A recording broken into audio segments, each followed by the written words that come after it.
വെളിപ്പാട് പുസ്തകത്തിൽ നിന്ന് ഒരു ഭാഗം അല്പനേരം ചിന്തിക്കാം. വെളിപ്പാട് പുസ്തകം 14-ാം അധ്യായം 1 മുതൽ 5 വരെയുള്ള വാക്യങ്ങൾ. ഈ ഭാഗം നമുക്കൊന്ന് വായിക്കാം. പിന്നെ ഞാൻ സിയോൻ മലയിൽ കുഞ്ഞാടും അവനോടുകൂടെ നെറ്റിയിൽ അവൻ്റെ നാമവും പിതാവിൻ്റെ നാമവും എഴുതിയിരിക്കുന്ന 144,000 പേരും നിൽക്കുന്നത് കണ്ടു.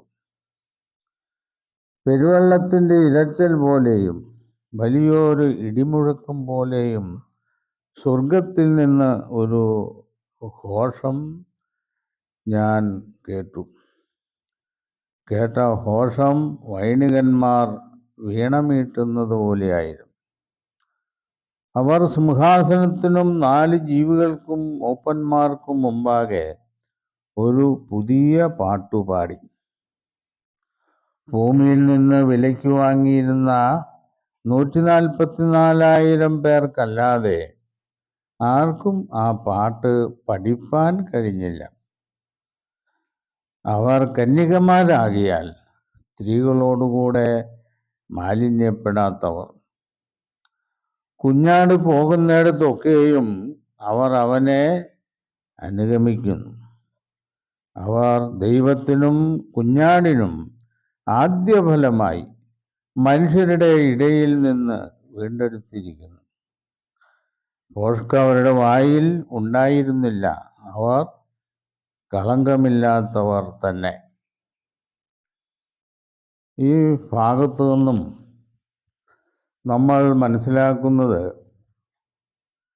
പിതാവായ ദൈവത്തിനു വേണ്ടിയും യേശുക്രിസ്തുവിനു വേണ്ടിയും മനുഷ്യരാശിയിൽ നിന്നും 144,000 പേരെ പ്രത്യേക ഒരു ഉദ്ദേശത്തിനായി തിരഞ്ഞെടുക്കുന്നു എന്നാണ് നമ്മൾ ഇതിൽ നിന്ന് മനസ്സിലാക്കുന്നത്. തിരഞ്ഞെടുക്കുക എന്ന് പറയുമ്പോൾ അത് ഒരു പ്രത്യേക അർത്ഥം അതിനുണ്ടെന്ന് തന്നെ നമുക്ക് മനസ്സിലാക്കാം. നമ്മൾ കടയിലൊക്കെ പോകുമ്പോൾ നല്ല പഴമാണേലും ആപ്പിളായാലും ഓറഞ്ചായാലും മുന്തിരി ആയാലും നല്ലത് നോക്കി നമ്മൾ തിരഞ്ഞെടുക്കും. ഒരുപാട് കാണും. അപ്പം തിരഞ്ഞെടുക്കുന്നതിന് വളരെ എണ്ണം ഉണ്ടായിരിക്കും. മറ്റതങ്ങനെ ഒരുപാട് കിടക്കുന്നതിൽ നമ്മൾ തിരഞ്ഞെടുക്കുന്നു. ഇപ്പം ഇവിടെ ആദാമ്യ ഭവനത്തിൽ നിന്നും ആദാമ്യ സന്തതി പരമ്പരകളിൽ നിന്നും 144,000 പേരെ യേശുക്രിസ്തു തിരഞ്ഞെടുക്കുന്നു. ഈ തിരഞ്ഞെടുപ്പിൻ്റെ രക്ഷയുമായിട്ടാണ് യേശുക്രിസ്തു ഒന്നാമത് വന്നത്. അവരെ ദൈവത്തിന് രാജ്യവും പുരോഹിതന്മാരുമായിട്ടാണ് തിരഞ്ഞെടുക്കുന്നത്. ഇവരെ സർവഗോത്രത്തിൽ നിന്നും ഭാഷയിൽ നിന്നും വംശങ്ങളിൽ നിന്നും ജാതികളിൽ നിന്നുമാണ് തിരഞ്ഞെടുക്കുന്നത്. ഈ തിരഞ്ഞെടുപ്പിൻ്റെ ആദ്യഘട്ടം ഇസ്രായേലിന് മാത്രമായിട്ട് ദൈവം വച്ചിരുന്നതാണ്. പക്ഷേ ഇസ്രായേൽ ആ വലിയ കൃപ മുഴുവൻ അതിനനുസരിച്ച് പ്രവർത്തിക്കുവാൻ അവർക്ക് കഴിഞ്ഞില്ല. അതുകൊണ്ട് ഈ തിരഞ്ഞെടുപ്പ് ഇസ്രായേലിൽ നിന്നും ജാതികളിലേക്ക് ദൈവം മാറ്റുകയുണ്ടായി. അങ്ങനെ AD 36 മുതൽ ഈ തിരഞ്ഞെടുപ്പ് ജാതികളിലേക്ക് പോയി.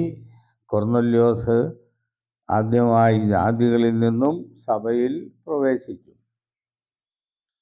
അപ്പം ഈ ജാതികളിൽ നിന്നും തിരഞ്ഞെടുക്കപ്പെടുന്നവർക്ക് എണ്ണമുണ്ടെന്നാണ്. ജാതികളുടെ പൂർണ്ണസംഖ്യ ചേരുവോളം എന്ന് പറയുന്നു. ജാതികളിൽ നിന്നും സഭയിലേക്ക് വരുന്നവരുടെ എണ്ണം പൂർത്തിയാകുവോളം. റോമാലേഖനത്തിൽ അതിനെക്കുറിച്ച് പറയുന്നു. ലൂക്കോസിൻ്റെ സുവിശേഷത്തിൽ ജാതികളുടെ കാലം തികയോളം എന്ന് പറഞ്ഞിട്ടുണ്ട്. അതും ജാതികളിൽ നിന്ന് സഭയിലേക്ക് പ്രവേശിക്കുന്ന ആളുകളുടെ അതിനുള്ള ദൈവം നീക്കിവെച്ചിരിക്കുന്ന കാലം എന്നാണ്. പിന്നെ സ്വർഗത്തിൽ പേരെഴുതിയിരിക്കുന്ന ആദ്യജാതന്മാർ എന്നുള്ള പ്രയോഗം എബ്രായ ലേഖനം 11-ാം അധ്യായത്തിൽ പറയുന്നു. അപ്പോൾ ഈ വേദഭാഗങ്ങളിൽ നിന്നെല്ലാം നമ്മൾ മനസ്സിലാക്കുന്നത്, നമ്മൾ ഈ വെളിപ്പാട് പുസ്തകത്തിൽ ആദ്യം വായിച്ചതിന് യോജിച്ചു തന്നെയാണ്.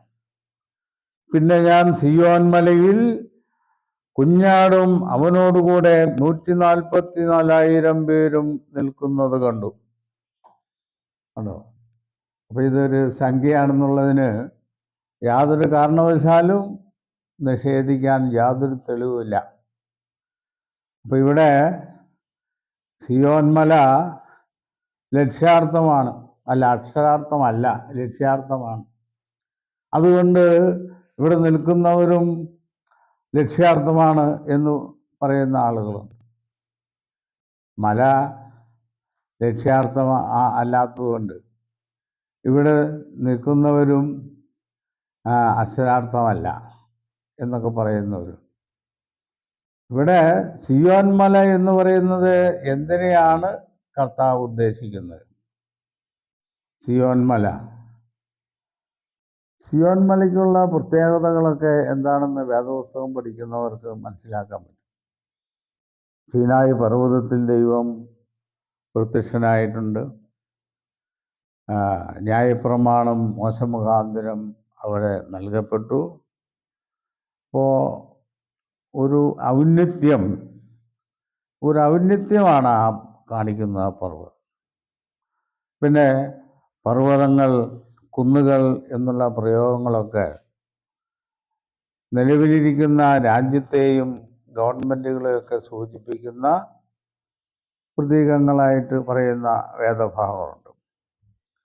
നമ്മൾ ഈ വെളിപ്പാട് പുസ്തകം പഠിക്കുന്നതിൻ്റെ ഉദ്ദേശം നമ്മുടെ കർത്താവ് പറഞ്ഞിരിക്കുന്ന കാര്യങ്ങളുടെ എല്ലാം നിവൃത്തികൾ എവിടം വരെ ആയി നിൽക്കുന്നു എന്ന് പഠിക്കാൻ വേണ്ടിയിട്ടാണ്.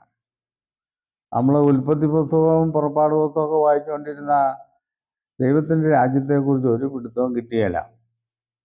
അപ്പോൾ കാലോചിതമായി ദൈവരാജ്യത്തെക്കുറിച്ച് പഠിക്കണമെങ്കിൽ ഇപ്പോൾ വെളിപ്പാട് പുസ്തകം തന്നെ പഠിക്കണം. അതിൽ പറഞ്ഞിരിക്കുന്ന കാര്യങ്ങളുടെ നിവൃത്തികൾ, ഇതൊക്കെ ലോകചരിത്രത്തിൽ മനുഷ്യരുടെ ഇടയിൽ എങ്ങനെ സംഭവിക്കുന്നു എന്ന് നമ്മൾ മനസ്സിലാക്കണം. അങ്ങനെ പല കാര്യങ്ങൾ നമുക്ക് മനസ്സിലാക്കുമ്പോൾ ഇത് സഹസ്രാബ്ദത്തിലേക്കും ക്രിസ്തുവിൻ്റെ വാഴ്ചയിലേക്കും നയിക്കുന്ന കാരണങ്ങൾ ഇതിൽ ഉരുത്തിരിഞ്ഞു വരുന്നുണ്ടോ എന്ന് പഠിക്കാൻ പറ്റും. അപ്പോൾ പല കാര്യകാരണങ്ങളുടെയും അടിസ്ഥാനത്തിൽ വേണം വെളിപ്പാട് പുസ്തകം പഠിക്കുവാൻ. എന്നിട്ട് വേണം അവിടെ പറയുന്ന കാര്യങ്ങൾ അക്ഷരാർത്ഥമാണോ ലക്ഷ്യാർത്ഥമാണോ എന്ന് തീരുമാനിക്കാൻ. അക്ഷരാർത്ഥത്തിൽ മനസ്സിലാക്കേണ്ട കാര്യങ്ങളുണ്ട്, ലക്ഷ്യാർത്ഥത്തിൽ മനസ്സിലാക്കേണ്ട കാര്യങ്ങളുണ്ട്. ലക്ഷ്യാർത്ഥത്തിൽ പറഞ്ഞിരിക്കുന്ന കാര്യങ്ങളുടെ അർത്ഥം എന്താണെന്ന് മനസ്സിലാക്കുന്നില്ലെങ്കിൽ നമ്മൾ ആ ലക്ഷ്യാർത്ഥം കൊണ്ടിരുന്നിട്ട് നമുക്ക് പ്രയോജനമൊന്നുമില്ല. അപ്പം ഇങ്ങനെ സിയോൻ മല അവനോടുകൂടെ 144,000 പേര് നിൽക്കുന്നു. ഈ 144,000 പേര് തെരഞ്ഞെടുക്കപ്പെട്ടവരെന്നാണ്. അവരെ മനുഷ്യരുടെ ഇടയിൽ നിന്ന് ദൈവത്തിനും കുഞ്ഞാടിനും ആദ്യഫലമായി വീണ്ടെടുത്തിരിക്കുന്നു എന്നാ. ഉണ്ടോ? ഇത് അക്ഷരാർത്ഥമാണോ ലക്ഷ്യാർത്ഥമാണോ? ഇത് അക്ഷരാർത്ഥമല്ല, ഇത് ലക്ഷ്യാർത്ഥമാണെങ്കിൽ ഈ വാക്യത്തിന്റെ വില എങ്ങനെയാ? ഈ വാക്യത്തിന്റെ അർത്ഥം എങ്ങനെ മനസ്സിലാക്കും? വെളിപ്പാട് പുസ്തകം മുഴുവൻ ലക്ഷ്യാർത്ഥമാണെന്നാ പറയണേ. അവരെ ദൈവത്തിനും കുഞ്ഞാടിനും ആദ്യഫലമായി മനുഷ്യരുടെ ഇടയിൽ നിന്ന് വീണ്ടെടുത്തിരിക്കുന്നു. ഈ വീണ്ടെടുത്തിരിക്കുന്നു എന്നിവിടെ പറയുന്ന പദം അത് സഹസ്രാബ്ദത്തിലല്ല ആ പദം ചേരുന്നത്. കർത്താവിൻ്റെ ഒന്നാമത്തെ വരവിൽ ഇവരെ വീണ്ടെടുത്തതാ. അതുകൊണ്ടാ വീണ്ടെടുത്തിരിക്കുന്നു എന്ന് പറഞ്ഞത്. ബാക്കി 144,000 പേർ ഒഴികെയുള്ളവരെ വീണ്ടെടുക്കുന്നത് എന്നാ? സഹസ്രാബ്ദത്തിലാ. കണ്ടോ? അതാ ഇവരെ വീണ്ടെടുത്തിരിക്കുന്നു എന്ന് എഴുതിയിരിക്കുന്നത്. അങ്ങനെ വീണ്ടെടുക്കപ്പെട്ടവർക്ക് എണ്ണമുണ്ട്, തെരഞ്ഞെടുക്കപ്പെടുന്നവർക്ക് എണ്ണമുണ്ട് എന്നാ. തെരഞ്ഞെടുത്തെന്ന് പറഞ്ഞാൽ അതിന് എണ്ണം ഉണ്ടെന്നാ. അത് ജീവനുള്ളതാകട്ടെ ജീവനില്ലാത്തതാകട്ടെ, അത് ഞങ്ങൾ തെരഞ്ഞെടുത്തതാണെന്ന് പറഞ്ഞാൽ അതിന് എണ്ണം ഉണ്ടെന്നാണ് അർത്ഥം. അപ്പൊ ഇവരെ വീണ്ടെടുത്തിരിക്കുന്നു. ഇവരുടെ നെറ്റിയിൽ എഴുതിയിരിക്കുന്നതോ പിതാവിൻ്റെ നാമവും പുത്രന്റെ നാമവും അവരുടെ നെറ്റിയിൽ എഴുതിയിരിക്കുന്നു. നെറ്റി എന്ന് പറഞ്ഞാൽ ബുദ്ധിയാണ്, ബുദ്ധിയുടെ ഇരിപ്പിടമാണ് നെറ്റി. അവിടെ എഴുതിയിരിക്കുന്നു എന്ന് പറഞ്ഞാൽ അവര് പിതാവായ ദൈവത്തെയും അവൻ്റെ പുത്രനായ യേശുക്രിസ്തുവിനെയും പൂർണ്ണമായി പരിജ്ഞാനത്താൽ തിരിച്ചറിഞ്ഞവരാണ് 144,000 പേര്. അതുകൊണ്ടാണ് അവരുടെ നെറ്റിയിൽ എഴുതിയിരിക്കുന്നു എന്ന് പറഞ്ഞിരിക്കുന്നത്. അപ്പൊ ഇവരെന്താ ചെയ്യണേ?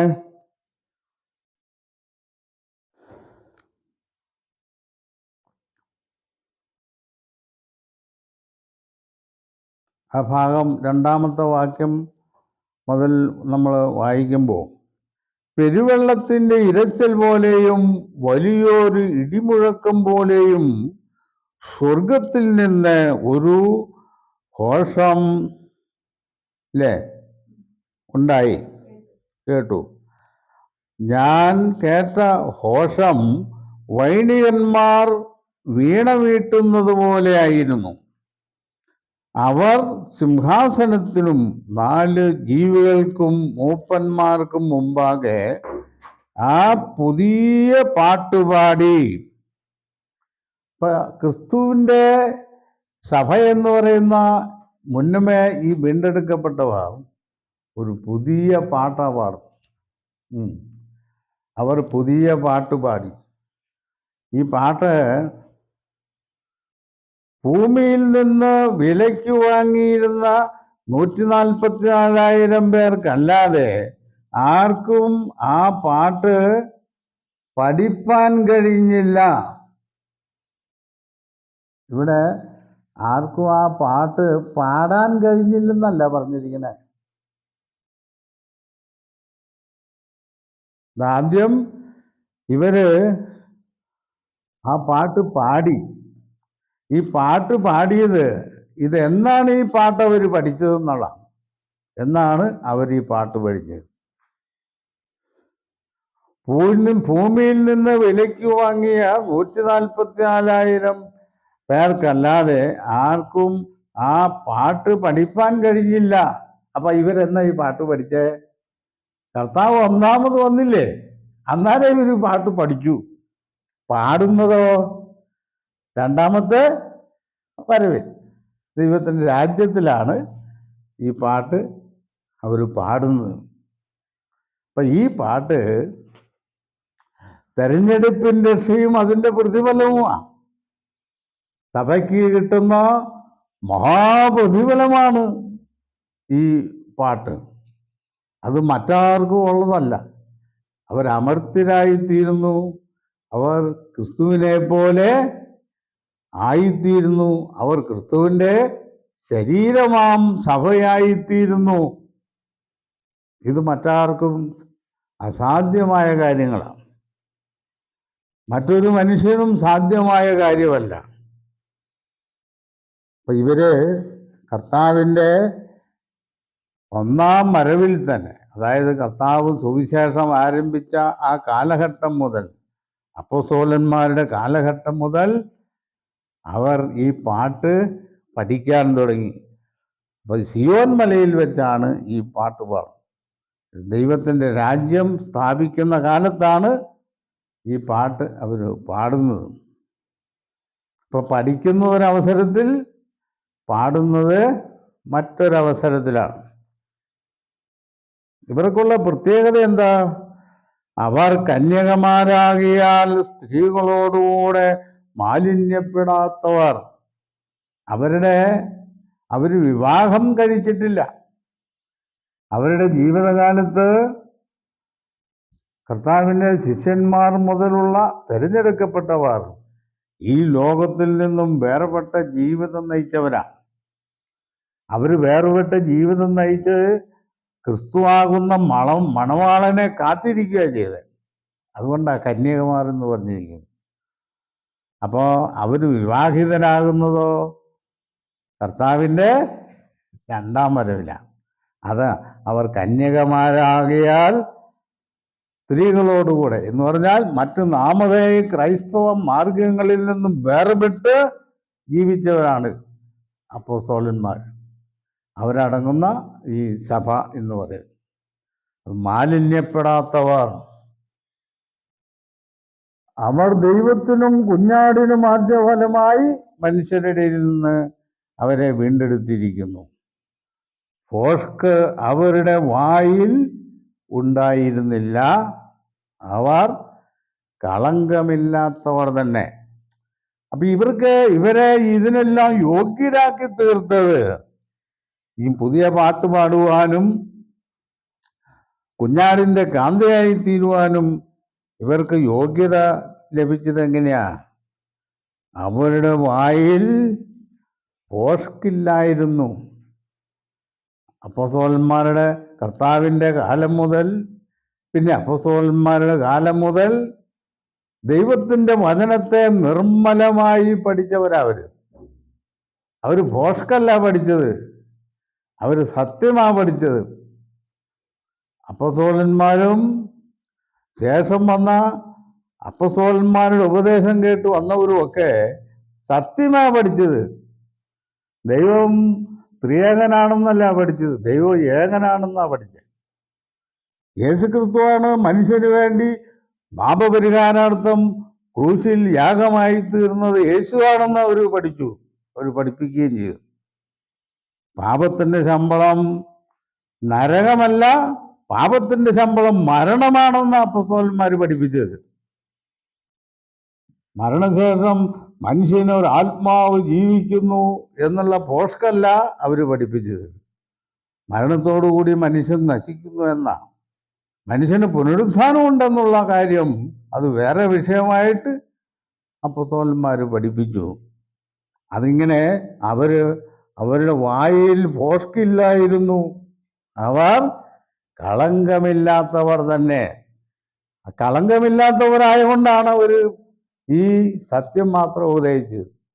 കളങ്കമുണ്ടെങ്കിൽ ഭോഷ്ക് ഉപദേശിക്കും. എന്തിനാ?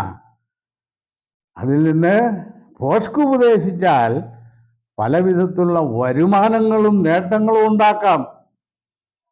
ഇവർ കളങ്കമില്ലാത്തവരായതുകൊണ്ട് ഇവരതിന് പോയില്ല, അപ്പോസ്തലന്മാർ. അപ്പം അതുകൊണ്ട് അവർക്ക് പിതാവിൻ്റെ നാമവും പുത്രൻ്റെ നാമവും അവരുടെ നെറ്റിയിലെഴുതി അവർക്ക് പുതിയ പാട്ട് പാടുവാനുള്ള യോഗ്യത കിട്ടി, അതിനുള്ള അവസരം കിട്ടി. അപ്പോൾ ഈ 14-ാം അധ്യായത്തിൽ പറഞ്ഞിരിക്കുന്ന മറ്റ് ചില കാര്യങ്ങൾ അത് സ്വർഗവുമായിട്ട് ബന്ധപ്പെട്ടിട്ടുള്ള കാര്യങ്ങളാണ്. ഏതാ?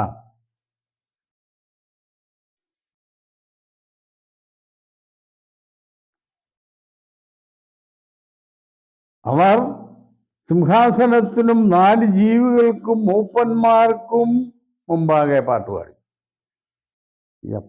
തിരഞ്ഞെടുക്കപ്പെട്ടവർ പാടുന്നത് ആരുടെ എല്ലാം സന്നിധിയിലാണ്? മൂപ്പന്മാര്, 4 ജീവികള് തുടങ്ങിയ വേറെ വിഭാഗങ്ങൾ സ്വർഗത്തിലുണ്ടെന്ന് അവിടെ എഴുതിയിരിക്കുന്നത്. സ്വർഗത്തിലുള്ളവർ കാര്യമായതുകൊണ്ട് നമ്മളെ അറിയിക്കുന്നതിൽ അതിന് പരിധിയുണ്ട്. സ്വർഗത്തിലുള്ള കാര്യങ്ങൾക്ക് വ്യാഖ്യാനം എഴുതാനും അതിന് തെളിവ് ചോദിക്കാനും നമുക്ക് അവകാശമില്ല. പറഞ്ഞിരിക്കുന്നത് വിശ്വസിച്ചാൽ മതി. 4 ജീവികൾക്ക്, പിന്നെ 24 മൂപ്പന്മാരെന്ന് വേദപുസ്തകത്തിൽ പറയുന്നുണ്ട്. 4 ജീവികൾക്കും 24 മൂപ്പന്മാർക്കും മുമ്പാകെ പാട്ടുപാടുന്നു. അവരൊക്കെ മുന്നമേ സ്വർഗത്തിലുള്ളവരാ. അവരാരാന്ന് തിരക്കി പോകേണ്ട കാര്യമില്ല. നമ്മളോട് അറിയിച്ചിരിക്കുന്ന കാര്യങ്ങൾ നമ്മൾ അറിഞ്ഞാൽ മതി. അപ്പോൾ ഈ 14-ാം അധ്യായത്തിൽ നിന്ന് നമുക്ക് ഇത്രയും കാര്യം ആലോചിച്ച് നടത്താം. വെളിപ്പാട് പുസ്തകം മൊത്തത്തിൽ ഉള്ള വിഷയങ്ങൾ ഓരോ ഖണ്ഡികയായിട്ട് കുറേശ്ശെ നമുക്ക് പഠിക്കാം. അപ്പം അതിന് ദൈവം നമുക്കുള്ള അവസരം തരും എന്ന് പ്രതീക്ഷിച്ചുകൊണ്ട് നമ്മൾ ഈ വിഷയം ഇന്ന് നമുക്ക് അവസാനിപ്പിക്കാം.